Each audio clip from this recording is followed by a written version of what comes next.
धनतेरस की रात में द्वारे दीप जलाएं, यमराज हो संतुष्ट जब जीवन दीर्घ बनाएं। यम दीपक जलाने की परंपरा का महत्व सिर्फ धार्मिक आस्था तक नहीं है, बल्कि ये हमारे जीवन में एक सकारात्मक ऊर्जा का संचार करता है और हमारे मनोबल को मजबूत करता है और हमें याद दिलाता है कि मृत्यु एक अनिवार्य सत्य है, लेकिन हम अपनी आस्था और प्रार्थना के माध्यम से अपने और अपने परिवार के स्वास्थ्य और दीर्घायु के साथ समृद्धि की रक्षा भी कर सकते हैं। इस दीपक के माध्यम से हम यमराज जी से अपने और अपने प्रियजनों की सुरक्षा की प्रार्थना करते हैं, ताकि किसी अनचाही घटना या फिर किसी अकाल मृत्यु का साया हमारे परिवार पर न पड़े। यम दीपक जलाने की परंपरा का उल्लेख पुराणों और धार्मिक ग्रंथों में मिलता है। ये दीपक यमराज जी को समर्पित होता है, जिनकी कृपा से परिवार में कोई भी अनहोनी नहीं होती है। घर के सभी सदस्य निरोगी रहते हैं और दीर्घायु प्राप्त करते हैं। धनतेरस की रात को घर के मुख्य द्वार पर दक्षिण दिशा की ओर दीपक जलाना चाहिए। इसे एक अनिवार्य दीपक माना जाता है, क्योंकि दक्षिण दिशा यमराज की दिशा मानी जाती है। ऐसा कहा जाता है कि यह दीपक यमराज जी के क्रोध को शांत करता है और अकाल मृत्यु के भय को दूर भगाता है। जो इस दीपक को सच्चे हृदय से जलाता है, उस पर यमराज जी की विशेष कृपा होती है। यमराज जी जो मृत्यु के देवता हैं, इस दीपक के प्रकाश से प्रसन्न होकर परिवार के सभी सदस्यों को दीर्घायु करते हैं और स्वस्थ जीवन का आशीर्वाद प्रदान करते हैं। धनतेरस की रात यमराज जी के नाम पे दीपक जलाने से पूरे वर्ष भर परिवार के सभी सदस्यों की अकाल मृत्यु से रक्षा होती है। हालांकि इस पवित्र क्रिया को संपन्न करने के लिए यानी यम दीपक को जलाने के लिए कुछ सावधानियों का पालन करना जरूरी है। सही तरीके से दीपक जलाने से हम न केवल यमराज जी को प्रसन्न करके उनकी कृपा प्राप्त कर सकते हैं, बल्कि इससे हमारे घर का वातावरण भी सकारात्मक और शुभ बन सकता है। तो चलिए आपको बताते हैं यम दीपक जलाने के लिए किन सावधानियों का पालन करना चाहिए। यम दीपक जलाने के लिए चौमुखा दीपक ही जलाना चाहिए। आइए आपको बताते हैं यम दीपक किस प्रकार से जलाया जाता है, चौमुखा दीपक ही क्यों जलाना चाहिए और धनतेरस या फिर नरक चतुर्दशी किस रात को यम का दीपक जलाना ज्यादा सही रहता है। यम दीपक को आप धनतेरस या फिर नरक चतुर्दशी दोनों ही दिनों में से किसी भी दिन जला सकते हैं। ये किसी भी रात को जलाया जा सकता है। यम दीपक जलाना रात को ही शुभ माना जाता है। यम दीपक को रात के समय ही खासकर तब जलाया जाता है जब परिवार के सभी सदस्य घर वापस आ चुके हों, यानी घर के अंदर आ चुके हों। जिन जिन सदस्यों को रात में बाहर काम होता हो शाम को, वे सब जब लौट आए और सारे सदस्य घर में मौजूद हो, तब परिवार की कोई स्त्री या पुरुष कोई भी इस दीपक को मुख्य द्वार पर जलाता है। मुख्य द्वार पे बाहर की ओर जला सकते हैं। ध्यान रखिए कि यम दीपक को रात के समय ही जलाया जाता है, यानी कि अगर 11 या 12 बजे के समय भी आप इस दीपक को जलाते हैं तो ये उचित होगा। दीपक जलाने से पहले आपको एक चौमुखा दीपक तैयार करना है, मिट्टी का, और ध्यान रखिए अगर पुराना दीपक ही हो तो भी चलेगा। इसका आज के दिन प्रयोग किया जाता है।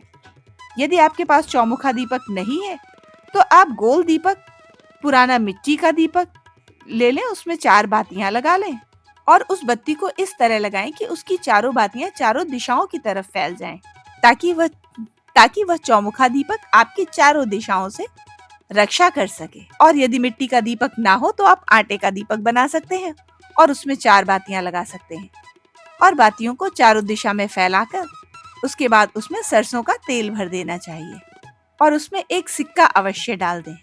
इस दीपक को घर के अंदर ही रखकर जलाना है और हर कमरे में उसे एक एक बार घुमाना है। इसके बाद घर के मुख्य द्वार पर दक्षिण दिशा की ओर, आपका मुख दक्षिण की ओर हो, और इस दीपक को प्रज्वलित कर दें, जो कि यम दीपक है। उसे नीचे ही रखना चाहिए, लेकिन ध्यान रखिए दीपक को डायरेक्ट जमीन पर नहीं रखा जाएगा। दीपक के नीचे अनाज, चावल, गेहूं आदि किसी चीज का आसन अवश्य दिया जाता है। कई जगहों पे यम दीपक नाली के आसपास या फिर जहाँ पे गोबर फेंका जाता था उस स्थान पे, उसे घूरा भी कहते थे, उस स्थान पर जहाँ पे गंदगी, कूड़ा करकट आदि का ढेर होता था, उन जगहों पर भी जलाया जाता है। जहाँ पे औरतें गोबर पाथती थी गांव में, वहां पे भी यम का दीपक जलाते थे।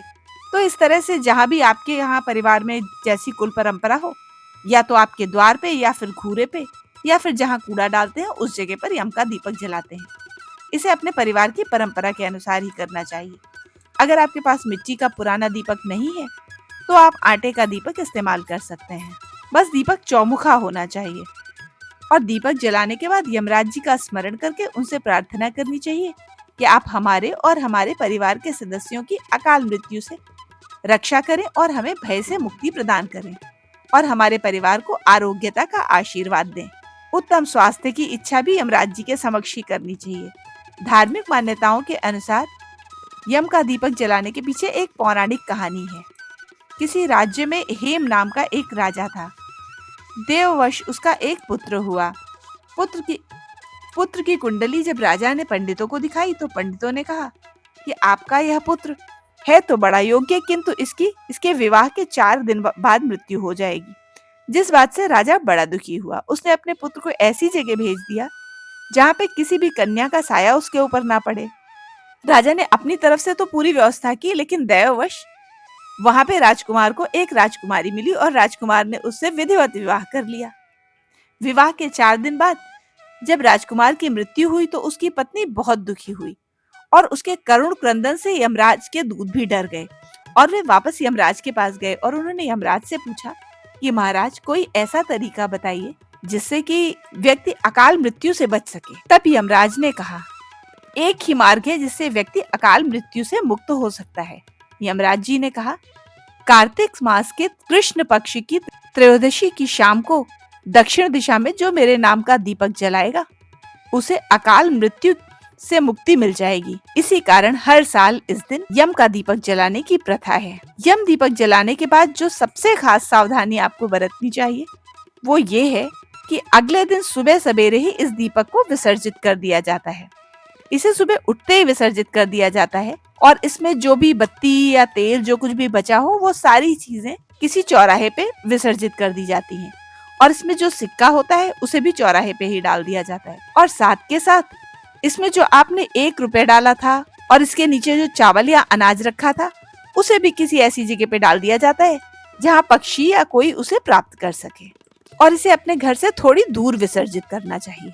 यम दीपक से जुड़ी हुई कोई भी सामग्री आपको घर में वापस नहीं लानी है।